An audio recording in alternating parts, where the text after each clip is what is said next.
Cara-cara untuk istiqamah. Pertama, apa itu istiqamah? Istiqamah itu dari kata qamah ditambah ista. Qamah itu asalnya tegak, lurus, sempurna. Kalau ditambah ista, kata ista dalam bahasa Arab menunjuk pada usaha atau keinginan untuk mewujudkan sesuatu. Bisa berarti permintaan atau usaha untuk mewujudkan sesuatu.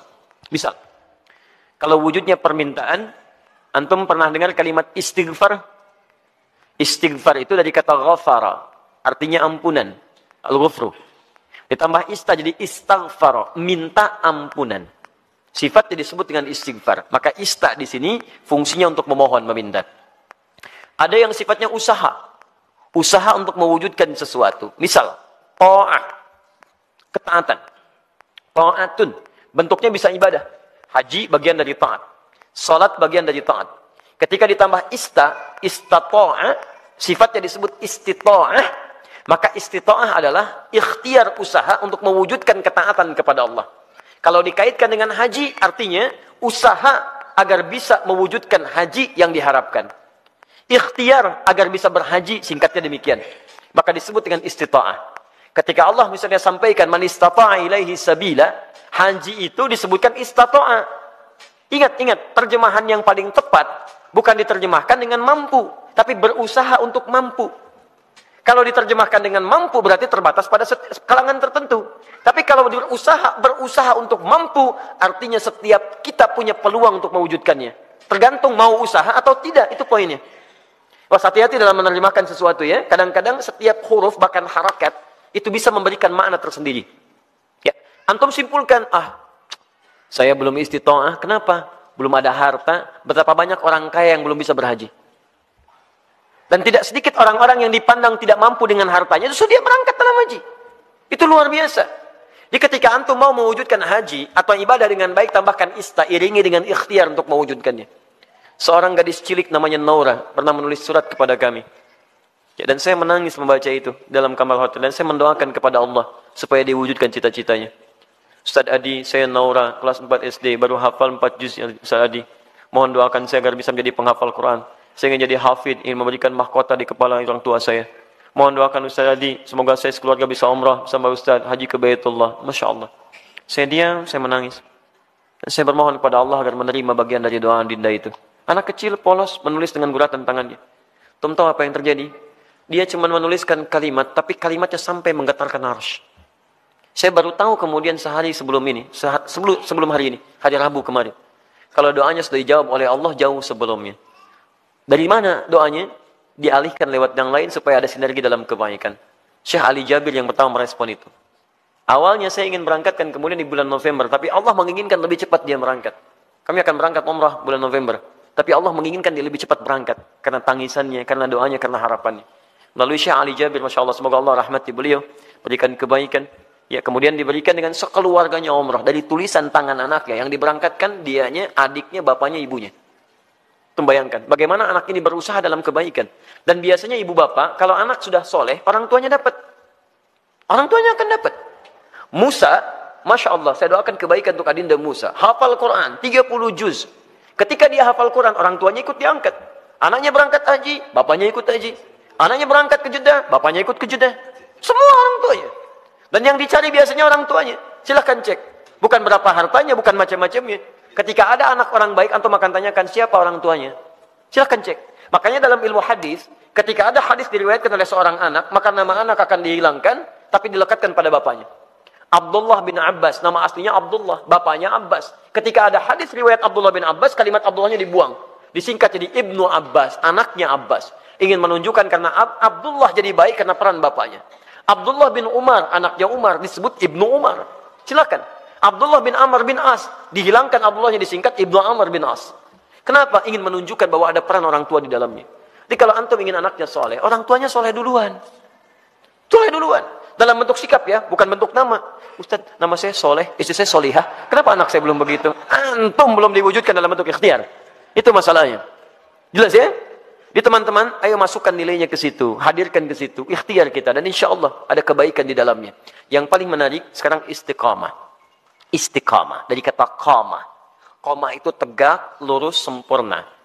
Kalau semua ibadah diawali dengan kata qamah, itu artinya ibadah itu ditunaikan dengan sempurna. Turunannya aqama yuqimu iqamah. Iqamatun. Selalu disingkat dengan qamah, yang nyingkat orang Indonesia. Semua kalimat salat dibuka dengan kata iqamah, yang menunjuk pada ibadah. Alladzina yuqimunas shalah wa aqimus shalah. Aqimis shalah. Rata-rata dibuka dengan demikian. Lihat baik-baik. Kalau antum ingin menunaikan ibadah dengan sempurna, kan tidak langsung sempurna seketika. Apakah ketika Anda tahajud, misalnya malam ini bangun jam 3, tahajud jam 3 lewat 20, karena 20 menit siap-siap. Apakah mohon maaf, malam selanjutnya akan bangun di jam yang sama? Belum tentu. Walaupun alarm dipasang dengan situasi yang sama, 2.15, 2.30, 2.45. Alarm pertama mematikan alarm kedua. Alarm kedua matikan alarm ketiga. Alarm ketiga masih nundutan, ya kan? Menunggu jam 3 tiba.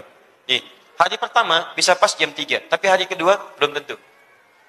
Ya, hari kedua sama bangun, tapi informasi lebih dahsyat sampai kepada kita. Begitu mau ngambil air wudhu, BBM bunyi, ping, setan masuk kemudian ke hati kita. Baca dulu daripada penasaran.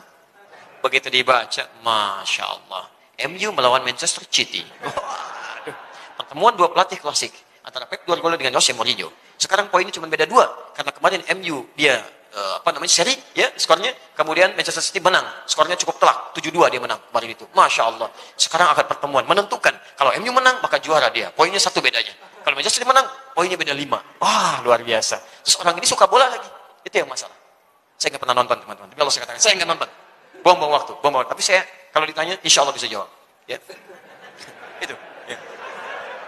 Saya tahu Ancelotti dipecat, saya tahu ya, Ancelotti dipecat di Bayern Munchen. Ya, karena kemarin dia kalah juga, ya, 3-0 kalah di Liga Champion, ya. Kemudian langsung seketika dipecat, nanti isunya akan digantikan oleh Jurgen Klopp. Jurgen Klopp sedang melatih Liverpool sekarang. Ya, isunya musim ini dia akan selesai dan pindah lagi ke Bayern Munchen. Dia sebelumnya di Borussia Dortmund. Borussia Dortmund itu lawannya, ya, rivalnya adalah Bayern Munchen. Saya hafal itu. Udah. Sudah sini. Tapi sekali lagi, saya nggak nonton. Ini 3.20.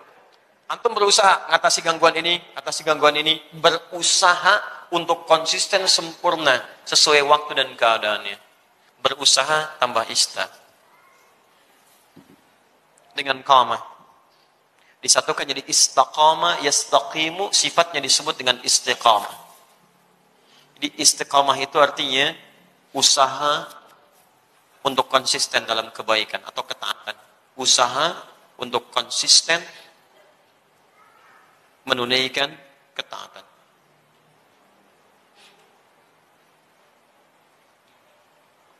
Istiqamah tahajud, istiqamah puasa, istiqamah baca Al-Quran, istiqamah berdoa dalam kebaikan.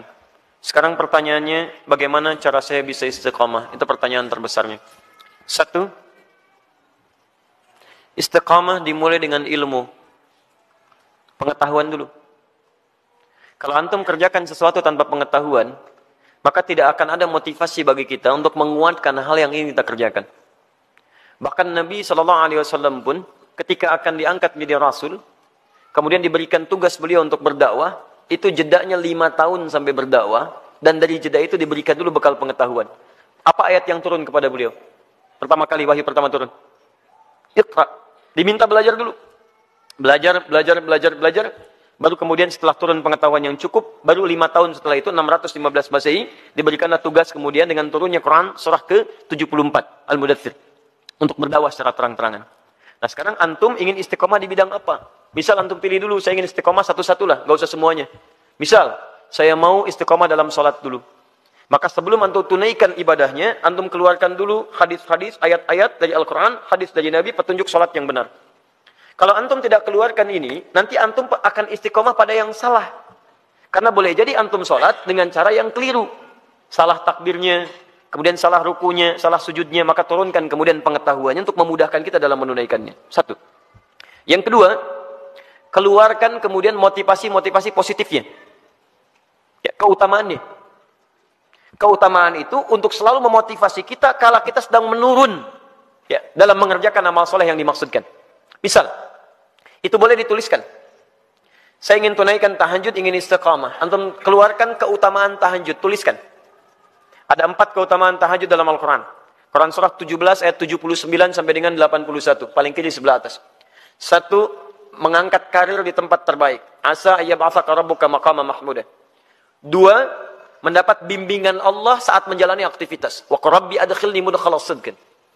3, mendapat bimbingan Allah keluar dari kesulitan. Wa akhrijni mukhraja sidqin. 4, mendapat perlindungan dari Allah ketika diganggu oleh orang lain, langsung tanpa perantara. Waj'alni min ladunka sultanan nasira. Demi Allah saya katakan ya, saya mohon kepada antum, kalau masih punya banyak tugas, pekerjaan macam-macam tuh jangan tinggalkan tahajud. Walaupun cuma 2 rakaat, witirnya 1 rakaat. Jangan tinggalkan. Kalau antum konsisten, maka nilai-nilai kebaikan akan Allah berikan. Supaya jadi motivasi, antum tuliskan itu. Tempelkan di samping kanan, di dinding tembok kita mau tidur itu, sampaikan sebelah kanan. Tempelkan. Di begitu antum mau tidur, antum bisa melihat itu. Dalam keadaan lupa pun ketika antum melihat itu, antum bisa termotivasi untuk bangun di malam harinya. Kalau bisa tambahkan kalimat di bawahnya. Ya, tambahkan kalimat di bawahnya. Apa kamu merasa sudah ada jaminan surga? Nabi aja ahli surga, tahajud. Kamu bukan nabi, bukan rasul, bukan ahli surga, gak mau tahajud. Apakah kamu masih sehat sampai malam ini? Tuliskan. Sampaikan. Dibuat kalimat-kalimat quote-quote yang indah untuk memotivasi kita ibadah. Ayo. Non-muslim aja punya quote untuk kehidupan mereka. Masa urusan akhirat kita nggak punya quote yang baik? Hadirkan. Kita antum tuliskan, jadi motivasi. 2. 3. 3. Di 1 pelajari dengan ilmu. 2 keluarkan keutamaannya. 3. Hadirkan ancaman-ancaman Allah saat antum menyimpang dari amal soleh yang tengah dikerjakan. Ancamannya. Misal, tadi ingin meningkatkan sholat, dimulai dengan sholat fardu. Terus tiba-tiba terfikir untuk mengabaikan sholat. Karena ada proyek, terus tunda-tunda sholat, kan? Karena ada proyek tertentu, sampai Jumatan ditinggalkan. Untuk mengumpulkan dunia. Maka antum boleh keluarkan ancaman Allah pada yang seperti itu. Supaya tetap memacu kita supaya bisa istiqamah. Misal, turunkan Quran surah Al-Humazah. Ya, wailul likulli humazatin lumazah. Celaka bagi para pengumpat. Itu terjemahan mushaf. Tapi kalau kita terjemahkan dengan terjemah yang menggunakan nilai bahasa, ya ada balaghah, ada nahwu, ada saraf ya. Setiap yang ada taknya menunjuk pada perempuan. Ya, kalau kita hadirkan sekarang, celakalah bagi para sosialita yang tukang gosip. Ya, perempuan-perempuan yang senang bergosip. Alladzi jama'a mala wa 'addada. Ini agak unik. Biasanya kalau tak pasangannya dengan allati, tapi ini menggunakan alladzi. Alladzi menunjuk pada laki-laki bukan perempuan. Istrinya suka gosip, laki-lakinya suaminya suka mengumpulkan harta. Di suami sibuk dalam bekerja, istrinya sibuk menggunakan harta suami untuk kumpul-kumpul cuman gosip dan sebagainya. Lihat, alladzi jama'a mala wa 'addada. Yang suaminya sibuk dalam bekerja cuman ngitung-ngitung hasil aja. Keuntungan sekian, ini sekian, ini sekian. Mama, ini yang kita dapatkan begini-begini. Ya Pak, besok Mama pakai untuk pertemuannya Pak, arisan. Hidupnya cuman begitu. Berangkat, ngobrolin orang begini macam-macam. Jadi habis di situ aja. Suaminya berangkat gelap, pulang gelap, berangkat lagi macam-macam. Gak ada kenikmatan dalam kehidupannya. Lihat, yahsabu anna malahu akhlada. Dia kira harta itu bisa membuat kekal di dalam kebahagiaannya. Perhatikan, sampai sholat ditinggalkan. Jumatan diabaikan. Karena ada orang yang berusaha meninggalkan, menukar akhirat itu untuk dunia yang semata. Ya, Quran surah ke-62, ayat ke-11, paling kiri sebelah atas. Wa idza ra'au tijaratan aw lahwan infaddu ilaiha fatarakuka qa'imah. Kul ma 'indallahi khairum minallahi wa minat tijarah. Ada sementara orang yang ketika engkau berkhutbah Muhammad tiba-tiba maaf, dia meninggalkan engkau sendirian berkhutbah, dia kejar kemudian kafilah-kafilah dagang itu. Ayat ini turun, ini sebagai pelajaran karena dulu di awal masa Islam, awal Jumatan, Nabi sedang khutbah, tiba-tiba muncul kafilah dagang. Diskon besar, 90%, 90% lewat tuh, samping masjid. Mereka yang masih lama iman meninggalkan Nabi berkhutbah, mengejar barang dagangan itu. Lihat, selalu rumusnya begini. Kalau tidak disebutkan di Quran siapa orangnya, kapan kejadiannya, artinya kejadian itu akan berlaku umum di masa-masa selanjutnya. Dengan situasi yang berbeda. Masya Allah, antum bisnis nih, keuntungannya 10 miliar teman-teman sekalian. Tapi tanda tangannya dilakukan pas saat sholat Jumat. Pilih mana antum? Ngejar proyek 10 miliar, atau antum Jumatan dulu baru kemudian kejar proyek itu. Pilih mana? Pas tanda tangannya waktu Jumat. Yang kalau dalam ikhtiar manusia, maaf, ikut Jumat dulu lewat proyek ini. Ambil proyeknya, tertinggal Jumatnya. Pilih mana? Ikut Jumat atau ambil proyek. Dan tidak ada pilihan yang ketiga, ikut Jumat dapat 10 miliar. Nggak ada. Gak usah maksa antum, di sini saya tegas. Waktu kita terbatas. Ini yang tidak mudah. Maka bagi yang seperti ini, ada muncul ancaman Allah di dalamnya. Lihat ancamannya positif. Qul ma indallahi khairum minallahwi minat tijarah. Katakan Muhammad pada orang-orang yang masih senang dengan yang seperti itu, menukar akhirat dengan dunianya, atau hanya senda gurau aja, canda dia dengan yang seperti itu. Cuma canda aja. Allah sudah siapkan ganti yang terbaik untuk dia. Apa alasan paling logisnya? Wallahu khairur razikin. Saya yang tentukan rezekinya. Ayo kamu ikut ke sana, saya buat kecelakaan di jalan. Ayo kamu dapatkan itu, maut sudah menanti kamu sekarang. Jumat tidak dapat, harta nggak diperoleh. Mau apa kamu? Kalau dia mau datang dulu, saya ganti dengan yang lebih baik. Dia dapatkan proyeknya, dia dapatkan ketenangannya. Diberikan yang terbaik. Tapi kalau antum paksa tinggalkan itu, maka ayat diteruskan. Yahsabu anna malahu akhlada. Kalla layumbadanna fil hutamah. Bagi orang yang rela meninggalkan ibadahnya, hanya untuk urusan dunianya, dunia dibagi dua. Tijarah untuk bisnis, lahun untuk yang tidak bermanfaat. Ninggalin tahajud cuma untuk sekedar nonton-nonton yang tidak jelas. Ninggalin sholat hanya untuk sekedar nonton-nonton yang tidak jelas. Ada konser, ayo lewat. Isanya, maghribnya, ayo lewat. Silahkan.